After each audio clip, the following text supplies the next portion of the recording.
오늘 말씀의 제목은 회복과 준비의 시기에 필요한 것입니다. 여러분들, 프로야구는요, 지금 각 구단마다 스프링 캠프가 진행이 되고 있습니다. 스프링 캠프의 목적은요, 바로 회복과 준비입니다. 작년에 부상을 당한 선수는요, 신체를 회복하고 또 한 해 동안 좋지 못한 성적으로 팬들로부터 조롱과 수모를 당한 우리 선수들은 상처받은 감정이 회복돼야 하는 시간입니다. 그리고 동시에 다음 시즌을 여러 가지 모양으로 준비하게 되죠. 이런 회복과 준비는 운동선수들에게만 비단 필요한 것은 아닙니다. 우리들도 여러 가지 일상에서 중요한 트랜지션을 직면할 때 필요한 것이 바로 그 회복과 준비입니다. 운동도요, 너무 오래 하면 안 됩니다. 운동하고 회복의 시간을 가져야 되고 또 이후에 또 준비하고 또 실행해야 되는 그 과정이 매우 중요합니다. 그래서 우리의 모든 일상에서도요, 그 회복과 준비의 많은 과정들을 우리가 밟아가고 있습니다. 오늘 본문 이스라엘 백성들도 중요한 트랜지션의 그 시기를 지금 통과하고 있습니다. 광야 40년을 지금 마무리하고요, 지난주까지 극적으로 요단을 건너게 됩니다. 마른 땅을 건너게 되죠. 그런데 지금 본격적인 이제 전쟁이 기다리고 있는 겁니다. 이스라엘 민족에게는 사실 애굽의 수치도 여전히 남아 있고요, 그다음에 광야의 실패의 흔적들도 있습니다. 이것들을 극복해야 하는 그러한 숙제도 이들에게는 사실 있는 겁니다. 왜냐하면 과거에 대한 명확한 분류와 단절 없는 새로운 출발은 쉽지 않기 때문입니다. 동시에 이들은 새로운 또 준비를 해 나가야 되는 그러한 시기입니다. 우리들도 지금 코비드-19 이 시기에 회복이 또 필요하고요, 또 준비도 필요한 다양한 변화의 시기, 그리고 다양한 영적 전쟁의 시기를 저희가 살아가고 있습니다. 그래서 오늘은 여호수아 5장의 본문을 통해 회복과 변화의 시기에 필요한 핵심은 무엇이고 또 그를 통해 주시는 은혜는 무엇인지 함께 묵상하는 시간이 되기를 원합니다. 우리가 지난주에 묵상한 것처럼 이스라엘 민족은 요단 가운데 마른 땅을 통과하여 가나안으로 이제 모두 건너왔습니다. 지금 이스라엘 백성이 머물고 있는 장소는요, 여리고에서 한 동쪽으로 3km 정도밖에 안 떨어진 그러한 장소입니다. 아주 가까운 장소까지 와 있습니다. 그렇기 때문에 이스라엘 백성들은 이제 본격적인 전쟁 태세로 전환되어야 합니다.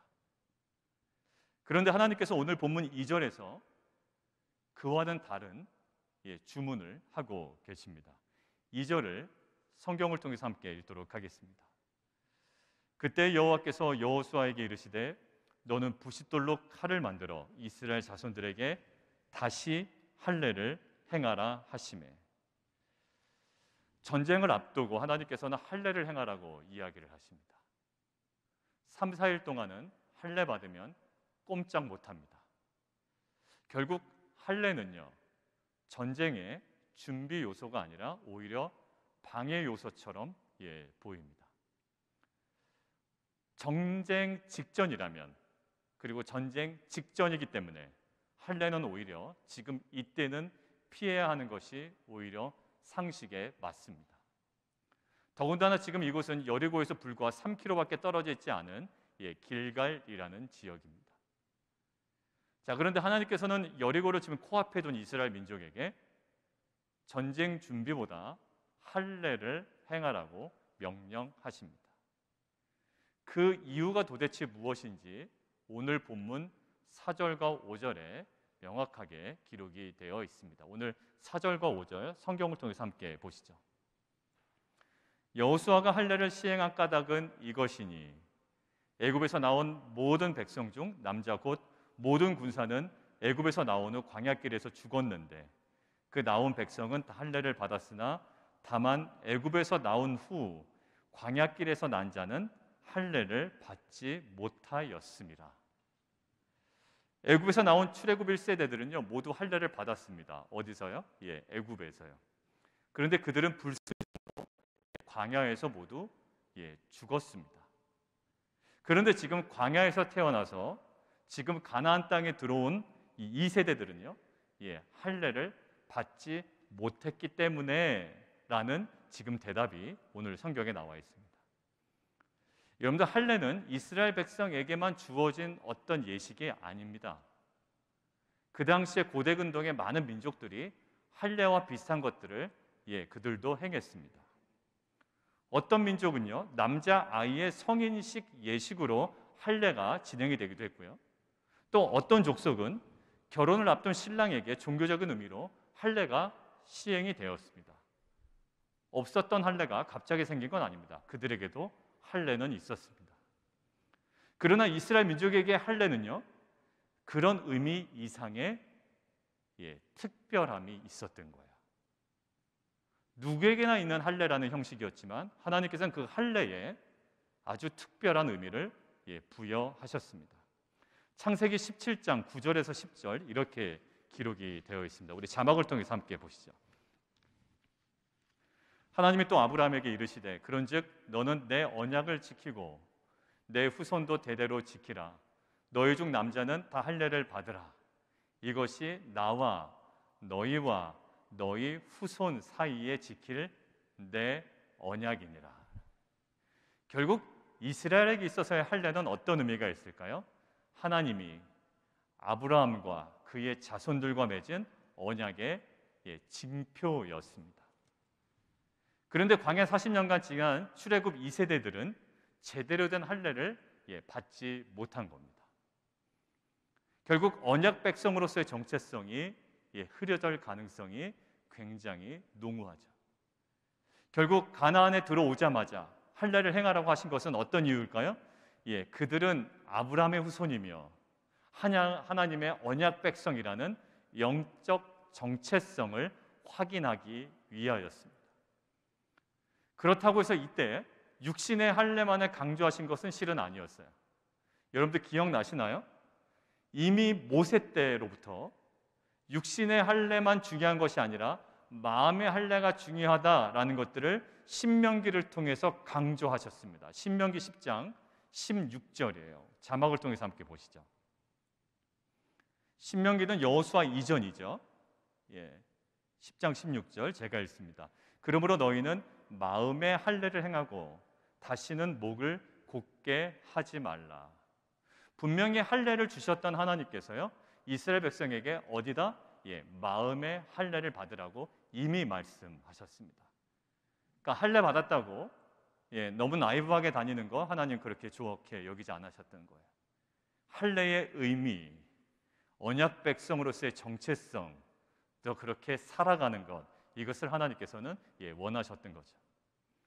결국 출애굽 1세대들의 실패는 뭐였을까요?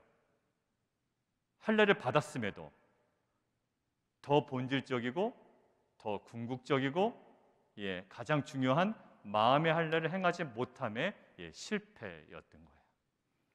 결국 하나님 관점에서, 그 영적인 관점에서 지금 가나안 전쟁의 진정한 장애물은 무엇이라고 느끼셨을까요? 하나님 관점에서의 이 가나안 전쟁의 진정한 장애물은 가나안에 주둔하고 있는 7 족속이 아니었습니다. 전쟁에 있어서의 진짜 장애물은 뭐였을까요? 궁극적 할례를 받지 못한 이스라엘 그 자신들이었어요. 사실 광야에서 그들이 실패한 것도 보면 아멜렉이 강해서 실패하지 않았습니다. 오히려 아멜렉 전쟁에서 그들이 승리합니다. 그렇다고 해서 음식의 부족이나 가나안 사람들의 그 장대함이나 그들의 군사력 때문에 이스라엘 백성이 실패한 것도 아니었습니다. 결국 이스라엘 백성의 실패의 원인은 반역하고 불신했던 이스라엘 민족 자신 때문이었어요. 사실 우리도 마찬가지입니다. 그 모든 실패의 원인이 어디 있을까요? 경제도 어렵고 가정적 문제도 있고 건강의 문제도 있고요. 내 마음을 불편하게 하는 그 모든 외부적인 것들, 그것이 내 인생의 실패의 원인처럼 보여요. 그것도 한몫할 겁니다. 그러나 가장 주된 원인은 무엇일까요? 하나님은 오늘 이렇게 말씀하십니다. 사실 내가 보기에는 그러한 가시적인 문제들은 진짜 장애물이 아니다라는 거예요.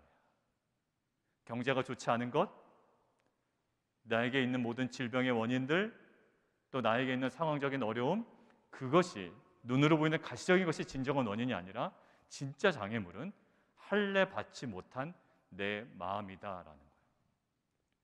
부모들이 자녀 볼 때도 마찬가지입니다. 자녀들은 랩탑이 없어서 공부가 안 돼요. 방이 없어서 공부가 안 돼요. 환경이 좋지 않아 여러 가지 이야기를 하지만 사실 그때 부모가 하는 말은 한마디입니다. 네 마음이 문제다라는 거예요. 우리의 신앙이 결국 어디서 문제일까요? 사단이 우리를 공격하기 때문에? 아니요. 이미 예수님은 십자가의 승리로 그 사단의 모든 권세를 물리치셨습니다. 무엇이 문제일까요? 우리의 할례 받지 못한 마음이었던 거예요. 결국 할례는 무엇이었을까요? 바로 이스라엘 민족의 정체성의 회복을 이야기합니다. 할례는 이스라엘 민족을 향한 하나님의 거룩한 소유권을 말씀하시는 거예요. 넌 내 거야 라는 거예요. 넌 내 소유이고 너는 내 자녀이고 너는 내 백성이다 라는 겁니다. 이것을 나타내는 것이 할례예요. 몸에 상처를 냅니다. 그리고 나는 하나님의 소유된 백성이라는 것을 다시 한번 보면서 깨닫게 되는 거예요. 전쟁을 지금 앞두고 있죠. 그리고 이들은 가나안 땅에 들어가 사명을 감당해야 됩니다. 그러한 이스라엘 언약 공동체에게 요구하신 하나님의 요청이 뭐라고요? 당면한 문제를 해결하기 전에, 그리고 전쟁을 벌이기 전에 뭐를? 내가 누구인지 정체성을 정확히 확인하라는 겁니다.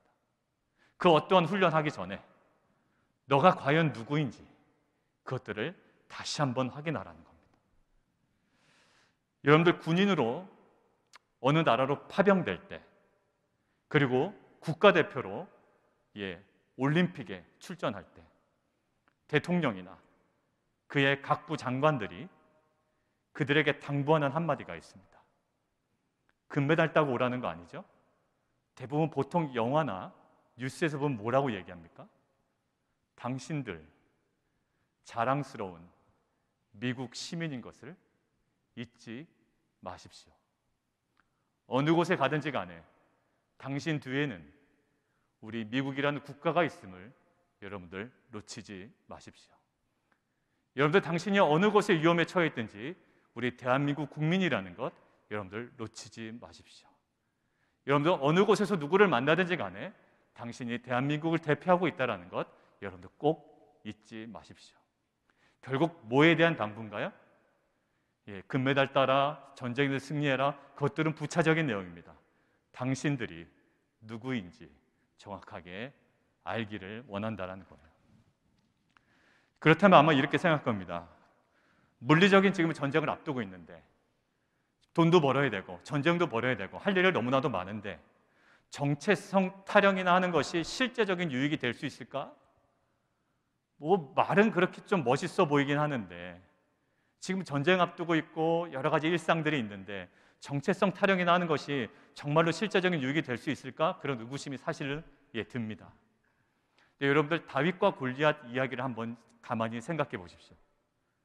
그들의 대결은 골리앗이 하나님의 이름을 욕되게 하는 것에서 출발이 돼요. 그 이야기를 가만히 듣고 있습니다, 다윗이. 그러니까 10대 소년 다윗이요. 지금 아마 뒤에 있는 우리 유스 그룹 정도 되는 것 같아요. 저 정도 될 겁니다. 딱 저 정도 나이인 것 같아요. 이 10대 소년 다윗이 사무엘상 17장 26절에서 이렇게 얘기합니다. 오늘 자막을 통해서 함께 보시죠. 이 할례 받지 않은 블레셋 사람이 누구이기에 살아계시는 하나님의 군대를 모욕하겠느냐라고 이야기합니다. 뭐를 강조하죠? 저놈 할례 받지 않은 저놈이 지금 뭐라고 얘기하는 거야? 라고 이야기합니다. 그리고 사울에게 이렇게 얘기합니다. 사무엘상 17장 36절에 이렇게 나와 있어요. 살아계시는 하나님의 군대를 모욕한, 지금 살아계신 하나님의 군대를 모욕한 이 할례 받지 않은 이 블레셋 사람은 내가 그동안 죽인 사자와 곰처럼 죽게 될 겁니다 라고 10대 소년이 이야기를 하는 거예요. 자, 이 10대 소년이 정신이 나갔을까요? 키는 지금 자기보다 더 산만한 이 골리앗이 사울도 벌벌 떨고 있는데 다윗이 이런 용맹함이 어디서 나왔을까요? 그냥 성경 이야기니까 그냥 그렇게 이해하면 됩니까? 좀 각색한 걸까요? 이 다윗의 용맹함이 도대체 어디서 근거했을까요? 그에게 힘이 있었던 것도 아니고요, 그가 키가 컸던 것도 아니고, 그가 능력이 있었던 것도 아니에요. 그가요, 골리앗과의 전투를 염두에 두고 그곳에 의도적으로 도착한 인물도 아닙니다. 다윗은 왜 왔죠? 형들의 식사를 챙겨주러 왔다가 우연히 그 이야기를 듣게 된 거예요. 다윗에게는 지금 골리앗을 대항할 어떠한 현실적 준비가 하나도 되어 있지 않은 상태였습니다. 그런 놈이 있는지도 몰랐고, 그런 발언을 할 줄도 몰랐고, 그냥 형 도시락 챙겨주러 왔다가 그 이야기를 딱 듣게 된 거예요. 그런데 오직 할례 받은 이 자신은 할례 받지 못한 골리앗이 하나님의 이름을 욕되게 하는 행위를 참을 수 없다라는 어떤 것이 발동했을까요? 언약 백성으로서의 이 정체성, 이 언약 백성으로서의 정체성이 인식이 되니까 그게 다윗에게 그 모든 준비의 부족을 상쇄시킬 만한 준비의 전부가 되어버린 거예요. 무엇이요? 나는 언약 백성인데 저놈이 어디서 저런 소리를 하나라는 언약 백성으로서의 정체성이 준비되지 않은 그 모든 준비를 상쇄할 만한 최고의 준비로 움직이고 있다는 거예요. 다윗은요, 어떤 상황이든 자신이 누구인지를 알았던 거예요. 뭐 도시락을 주러 왔건 어떤 시간이건 나는 언약 백성인데 지금 귀에 거슬리는 겁니다. 할례 받은 하나님의 백성. 결국 골리앗은 할례 받지 않은 이방 민족, 이 분명한 정체성, 나는 할례 받은 언약 백성, 저놈은 할례 받지 않은 이방 민족, 이 정체성이 확인되는 순간 골리앗의 장대함이나 자신의 연약함이나 자신의 준비 없음은 눈에 들어오지 않는 거예요. 세상 이야기로 눈에 뵈는 게 없는 겁니다. 무엇이 클릭이 되니까? 정체성에 대한 인식이 정확하게 클릭이 되니까 자신의 준비 부족이나 골리앗이 장대함이나 눈에 들어오지 않는 겁니다. 결국 오직 언약 백성으로서의 정체성에 대한 확실한 인식을 토대로 이렇게 선포하죠. 오늘 자막을 통해서 함께 보겠습니다. 사무엘상 17장 45절입니다. 너는 칼과 단창으로 내게 나아오거니와 나는 만군의 여호와의 이름 곧 내가 모욕하는 이스라엘 군대의 하나님의 이름으로 내게 나아가노라. 여러분들, 자기 힘으로 나간 게 아니라요, 나는 누구다? 언약 백성인데 네가 모욕했던 내가 그 이름으로 나간다.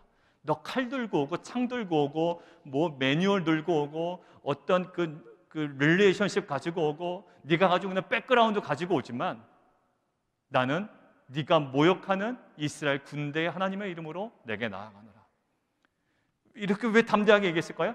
내가 누군지 아니까. 내가 누군지 알기 때문에 골리앗에 대한 두려움은 일순간에 사라지게 된 겁니다. 결국 사울왕도 머뭇거리는 이 상황 가운데 어린 다윗이, 10대 소년 우리 다윗이, 우리 유스그룹 소망이 있습니다. 10대 다윗이 이렇게 담대할 수 있었던 것은 객관적 전략과 상관없이, 상대가 누구냐에 상관없이, 내가 얼마나 작고 연약하냐에 상관없이, 내가 얼마나 형들에게 푸대접을 받느냐에 상관없이, 내 과거가 어떠느냐에 상관없이 나는 할례 받은 자이며 언약 백성이며 하나님의 소유된 자라는 그 정체성에 확신이 있었기 때문에 그는 모든 준비 부조를 상쇄하고 당당하게 골리앗 앞에 서서 승리를 거둘 수가 있었던 겁니다. 세상적으로 볼 때는 무모한 도전이죠. 그러나 자신의 정체성을 확실히 깨닫고 골리앗을 향하여 걸어갔던 다윗은 무모한 자가 아니라 믿음 안에서 용맹한 자였습니다. 여러분들, 예수님의 사역을 한번 생각해 보십시오. 예수님이 공생애를 시작하실 때 십자가로 걸어가기 위한 사명의 길, 이제 예수님도 실은 영적 전쟁이 시작되는 거예요. 공생애가 시작이 되면 하나도 쉽지 않았잖아요. 우리가 지금 마태복음을 묵상하고 있고 여러분들 계속 복음서를 지금 맥체인 성경을 통해서 읽고 있는데 예수님 쉽지 않은 길을 걸어가셨다고요. 근데 그 첫 출발 지점이 어디였나요? 예수님의 그 공생의 첫 출발 지점, 바로 침례를 받으시는 장면이거든요. 그냥 동네 그냥 구멍가게 시작하듯이 그냥 불쑥 사역을 시작하신 게 아니라 질서 있고 규모 있게 하나님의 뜻 가운데 시작을 하셨다고요. 바로 첫 장면이 침례받는 장면이었어요.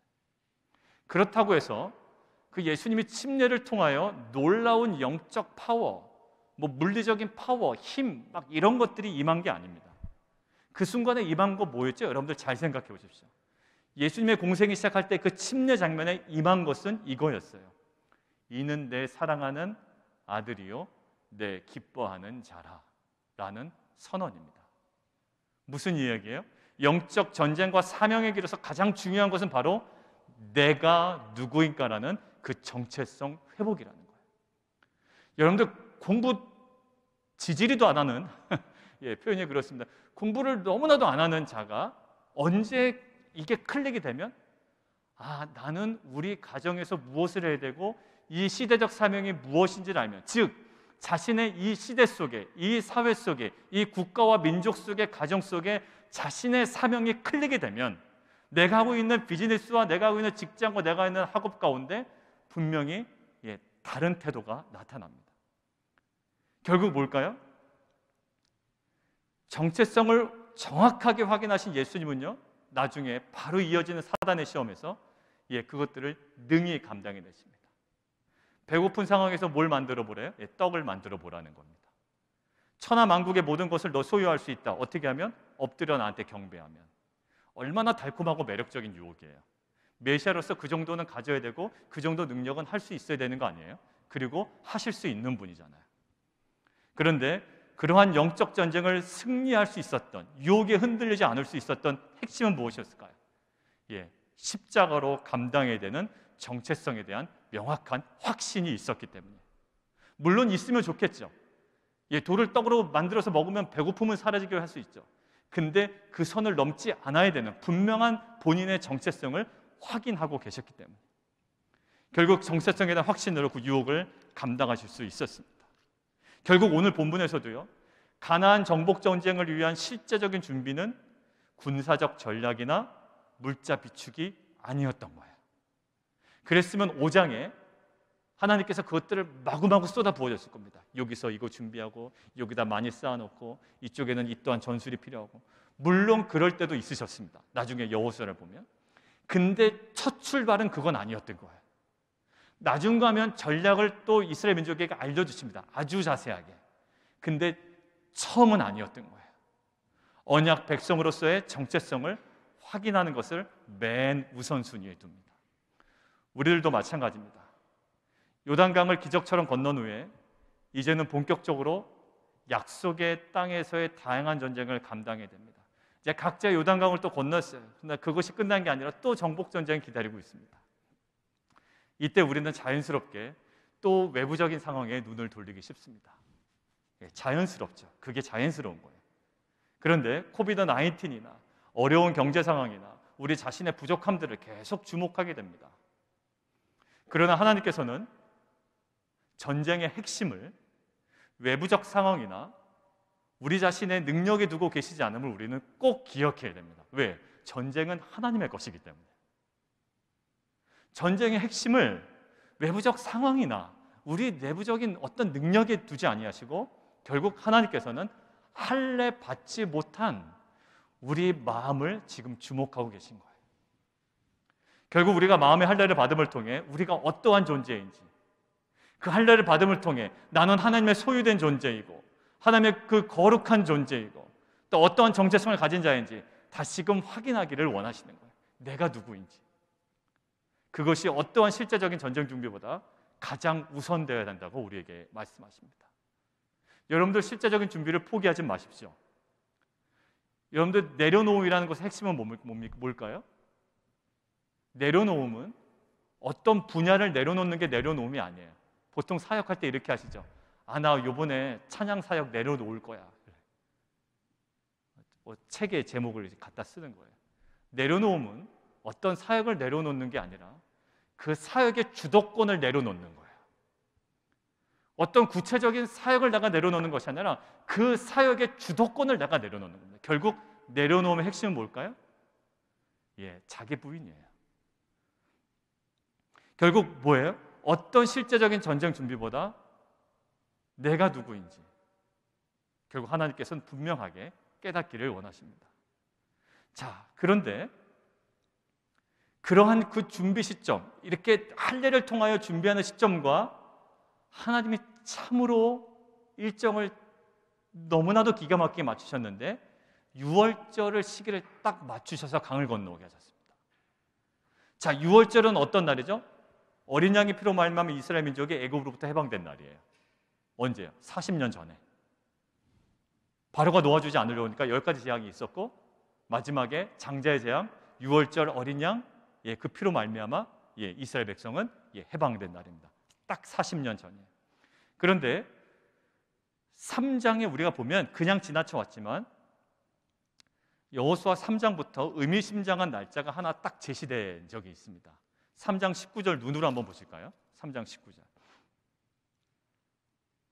죄송합니다. 4장 19절이었는데 자막도 잘못되어 있었겠네요. 원고를 제가 잘못 써가지고. 4장 19절입니다. 4장 19절에 이렇게 나와 있죠. 첫째 달 10일. 잘 보십시오. 이거 굳이 왜 써놨을까요? 여러분들 구약 하심탐사 하신 분들은 첫째 달 10일 하면 딱 떠오릅니다. 무슨 날일까요?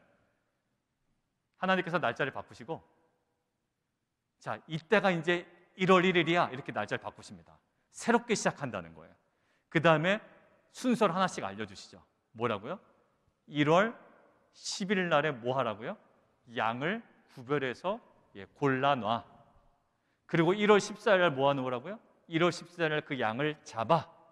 그리고 그날이 무슨 날? 그것이 바로 유월절. 그리고 그 다음 날 바로 출발이에요. 날짜 바꾸고 1월 10일 날 양을 보관하고 구별해서 테이크하고 그 다음에 14일 날 양을 죽이고 그 다음에 먹고 빨리 그 다음 날 출발하는 게 그게 바로 출애굽이었습니다. 자, 출애굽기 12장 2절에서 3절 볼까요? 우리 함께 보겠습니다. 이달을 너희의 달의 시작 곧 해의 첫 달이 되게 하고 너희는 이스라엘 온 회중에게 말하여 이르라. 이달 열흘, 이게 바로 1월 10일이죠. 너희 각자가 어린 양을 취할지니 각 가족대로 식구를 위하여 어린 양을 취하라.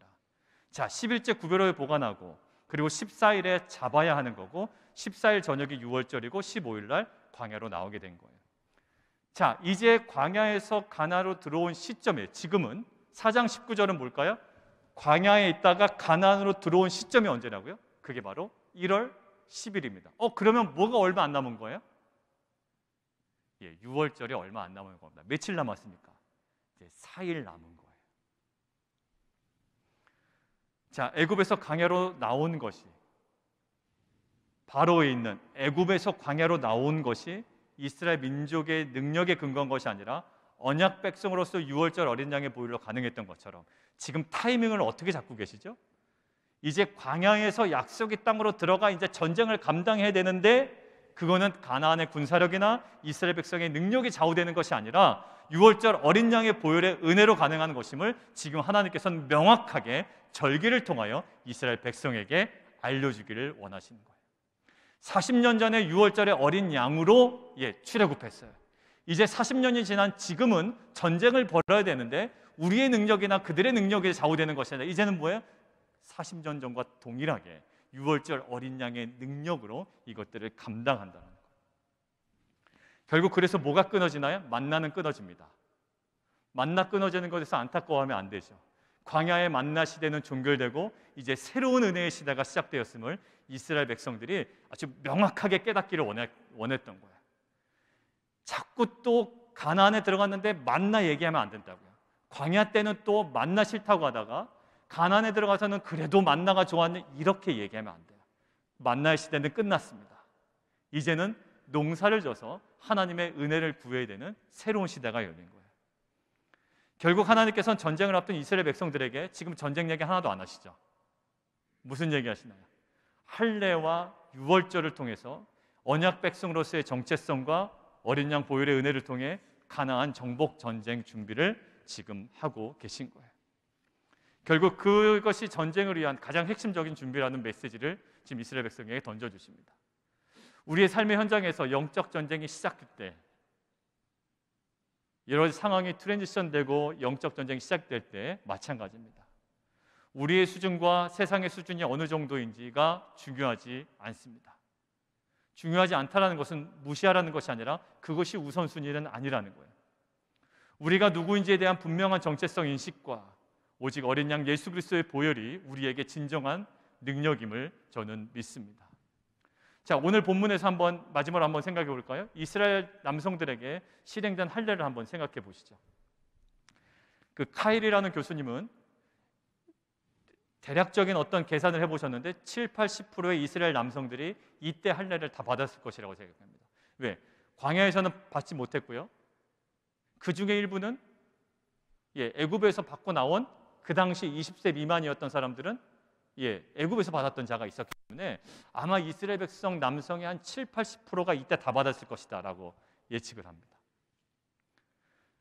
자, 이때 적들이 이때를 이용해서 싸움 걸어왔다면 이스라엘은 완전 전멸당하는 그런 분위기죠. 그런데 잘 보십시오. 지금은 어찌 보면 굉장히 위기 상황인 거예요. 근데 이 위기로 이어지는 인생의 순간들도 우리도 있다고요. 야, 이거 이렇게 넉넉히 있다가 당하는 거 아니야? 세상은 이렇게 빠르게 지나가고 있는데 우리가 뭐 괜히 뭐 할례나 하고 있고 이거 야 너무 태평한 거 아니냐? 이런 유혹이 실은 저희에게 있거든요. 너무 철부지 같고 너무 신앙의 보수주의화된 것 같고 너무 세월을 못 따라하는 것 같고 세상 뒤처지는 것 같고. 자, 지금 굉장히 위기 상황인데요. 오늘 본문은 이 위기 상황을 위기다라고 이야기하지 않고 이렇게 표현하더라고요. 자, 8절에서 9절 한번 보십시오. 8절에서 9절 같이 한번 읽습니다. 여러분들 안 읽으시죠? 지금 마스크 쓰고 계셔서 제가 읽겠습니다. 8절 9절 또 그 모든 백성에게 할례 행하기를 마침에 백성이 진중 각 처소에 머물며 낫기를 기다릴 때에 여호와께서 여호수아에게 이르시되 내가 오늘 애굽의 수치를 오늘 지금 이 사람들 할례 받고 있고 지금 아파가지고 힘들어 있는데 내가 오늘 애굽의 수치를 너희에게서 떠나가게 하셨다 하셨으므로 그곳 이름을 오늘까지 길갈이라고 하느라. 갈랄이라는 말이 구르다라는 말이거든요. 그러니까 길갈이라는 것이 그 수치가 굴러갔다라는 의미예요. 그러니까 그 음역을 갖다가 쓴 겁니다. 그래서 길갈이라는 말을 나중에 붙인 거예요. 자, 적군이 공격하기 전에 가나안이 또 여리고성의 군사들이 공격하기 전에 빨리 낫기를 기다리며 조바심으로 두려워하는 시간이 아닌 거예요. 지금 야 이러다가 야 저 여리고 군사들이 쳐들으면 어떡하지? 이 조바심으로 두려워하며 기다리는 시간이 아니라 하나님께서는 이 시간을 뭐라고 여기신다고요? 애굽의 수치를 떠나가게 하는 시간이었다라는 거예요. 야 이러다가 세상이 뒤처지는 거 아니냐? 우리 너무 넉넉히 있는 거 아니야?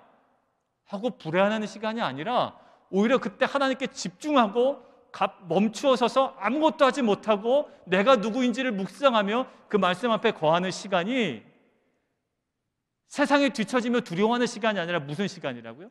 애굽의 수치를 우리에게서 떠나가게 하는 시간이었다는 거예요. 우리는요 전쟁 앞두고 이렇게 여유 못 부립니다.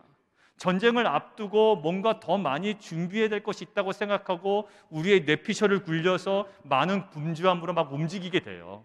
사실 우리의 삶 속에 그러면서 여전히 뭐를 끌어안고 있냐면 정리되지 않은 애굽의 수치를 끌어안고 있는 경우가 많습니다. 그 모든 것들을 다 끌어안고 여전히 계속 분주하기만 한 거예요.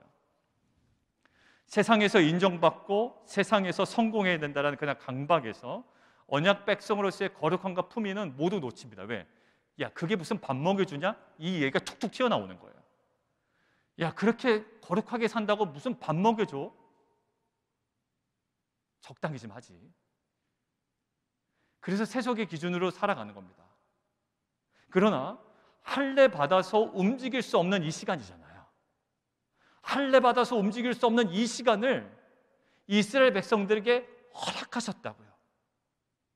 그리고 지금은 하나님께서 움직이지 말라고 그러시는 거예요. 여리고가 눈치채고 내려올까 봐 두려워하지도 말고 움직이지 말라는 거예요. 지금 이 시간은 피부의 상처가 회복되는 시간이기도 해요.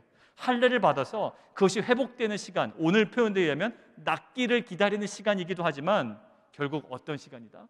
애굽의 수치가 굴러가는 시간이 된다는 거예요. 애굽의 기준으로 당했던 수치와 모멸감이 있습니다. 애굽이 얼마나 놀랬겠어요. 얼레리 꼴레리하고 정말 세상 물정 모르는 저 철부지들 얼마나 애굽에게 수치를 당하고 모멸감을 당했겠습니까? 그리고 고난과 압제를 받았잖아요. 그리고 그들이 광야로 나왔다고요. 그런데 그 1세대들의 반역과 불신으로 광야에서 몇 년간 40년 동안 약속의 땅에 못 들어갑니다. 여러분들 애굽이 뒤에서 뭐라고 그랬을까요? 광야에서 40년 동안 헤매고 약속의 땅에도 제대로 들어가지 못하는 이스라엘 민족을 보고 아마 굉장히 조롱했을 거예요. 저렇게 오랜 기간 고생할 거면 왜 애굽을 탈출해가지고 멍청한 놈들, 그냥 애굽에 남아서 우리의 종노릇이나 하고 있었으면 배불리 먹여주고 편안한 잠자리나 얻었을 텐데 대책 없는 놈들, 아마 이런 이야기를 끊임없이 들었을 겁니다. 그런데 이러한 수치와 모멸과 조롱이 실은 우리가 당하는 거 아닌가요? 뭔가 신앙생활 좀 하려다 보면 세상에 그 세련되고 근사하고 애굽의 부귀와 명예와 그런 권세를 가진 어떤 그 세력들이 우리의 그 신앙에 올인하고 또 신앙 중심으로 살아가는 우리들에게 보통 이렇게 이야기를 한단 말이에요. 결국 이러한 수치와 모멸과 조롱, 무엇으로 우리가 이겨낼 수 있을까요? 그들 입을 막아야 됩니까? 목을 조를까요? 어디 가서 몰래 흉기로 협박해야 됩니까? 할 수 없잖아요. 우리가 무엇을 해서가 아니라 이런 수치와 모멸과 조롱은 말씀을 통해 내가 누구인지 정체성을 깊이 묵상하며 낫기를 기다리는 시간 동안 애굽의 모든 수치를 떠나가게 하셨다는 거예요. 여러분들, 예수님이 수치와 모멸을 다 당하셨죠. 근데 그것들을 무엇으로 이기셨나요? 아무것도 못 하셨어요. 다 받아내셨어요. 근데 그것이 예수님에게 붙어있질 않아요. 수치와 모멸이 다 떠나갑니다. 왜요? 예수님이 왜 그것을 받으셔야 했으며, 예수님 자신이 어떤 사역을 감당하셔 이 땅 가운데 오셨으며, 자신이 누구인지에 대한 분명한 정체성이 있었기 때문에 그것들이 쏟아질지언정 머물지 아니하시고 다 떠나가 버린 거예요. 하나님께서는요, 아주 바쁘게 움직여야 될 우리들을 멈추 세우셔서 아무것도 못하게 하실 때가 있습니다. 그리고 더욱더 나의 정체성과 이 신앙의 핵심을 붙잡기를 원하실 때가 있어요. 마치 오늘 할례 받은 이스라엘 남성들과 같습니다. 그러나 그 시간은, 우리가 상처가 낫기만을 기다리는 그 시간은, 그리고 여리고 군사들이 내려올까 봐 조바심 내는 그 두려운 그 시간은 우리의 움직임이 제한된 조바심과 초조함과 두려움의 시간이 아니라 하나님께서 그동안 우리에게 정리되지 않은 애굽의 수치를 제거하고 떠나게 하시는 은혜의 시간이 될 줄 믿습니다. 그런데 이 시간이 은혜의 시간이 되려면, 우리에게 정말로 상처가 낫기만을 기다리고 멈춰있는 이 시간이 은혜의 시간이 되려면 우리는 말씀을 통해 정말 우리가 누구인지, 우리의 정체성을 다시금 확인해야 합니다. 그렇게 할 수만 있다면 세상적으로는 생산적이지 않아 보이는 그 모든 시간들은 우리에게 있는 그 모든 애굽의 수치를 떠나가게 하시고 전쟁을 위한 강한 군사로 세우시는 하나님의 은혜의 시간이 될 줄 믿습니다.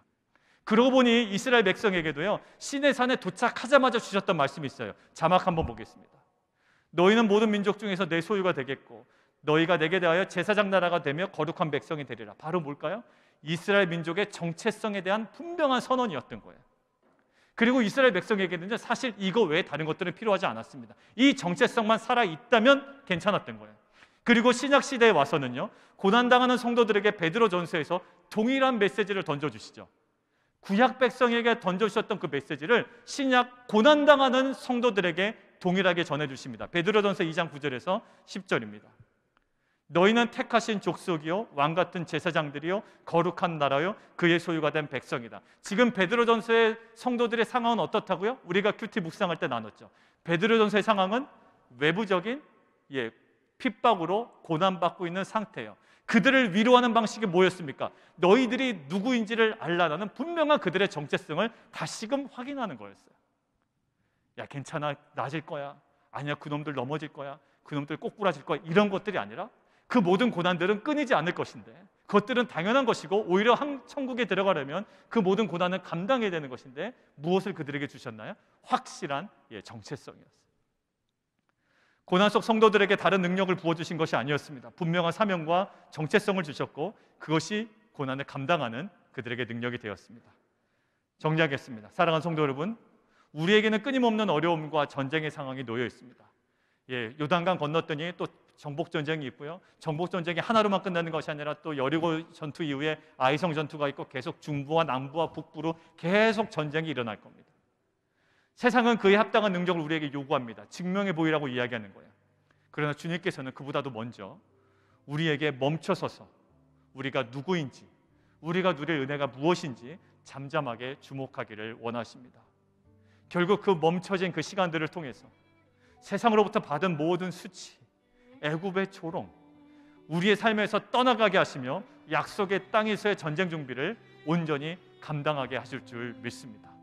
오직 거룩한 성도로서의 정체성과 그리고 보혈의 은혜로 말미암아 코비드-19과 다양한 문제들을 감당하며 승리하는 빛과 소금 공동체 되시기를 주님의 이름으로 축원드립니다.